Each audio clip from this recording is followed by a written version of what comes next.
ஒரு மனிதன் வந்து சின்ன சின்ன குச்சிகள் இருக்கல, மர குச்சிகளை எடுத்துக்கிட்டு வந்து சேமித்து வைத்து காட்டுல அது கொஞ்சம் கொஞ்சமாக இரவு நேரத்துல பயன்படுத்தி, ஏன்னா முன்னே தான் மின்சாரம் இருக்காது, அதை குளிர் காய்வதற்கு பயன்படுத்திக்கிட்டே வந்தாங்க.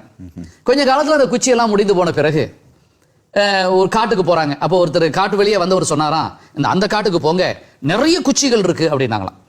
உடனே உங்க குடும்பத்தோட போய் பார்த்தா ஏகப்பட்ட டன் கணக்குல குச்சிகள் இருக்கு.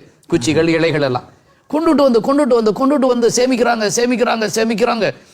நிறைய டன் கணக்குல சேமிச்சுக்கிட்டே இருக்கிறாங்க. ஒரு நாள் ஏற்கனவே சொன்னார்ல அந்த காட்டுல இருக்கின்ற அவர் இவரை பாக்குறாரு, பார்த்து கேட்கிறார், உங்களுக்கு நிறைய குச்சி கிடைச்சா? ஓ, டன் கணக்குல நாங்க குச்சிகளை சேமிச்சுக்கிட்டு இருக்கிறோம், நிறைய இருக்கு பாருங்க அப்படின்னு. உடனே அவர் திரும்பி கேட்கிறாரு, முன்ன மாதிரி குளிர் காய்றீங்களா? அதுக்கு எனக்கு நேரம் இல்லை அப்படின்னாங்களாம். ஆக என்ன சொல்ல வர்றேன்டா, ஒரு சிறிய வாழ்க்கை வாழ்கின்ற காலத்தில் கொஞ்சம் நிம்மதியாக வாழ்ந்தோம்.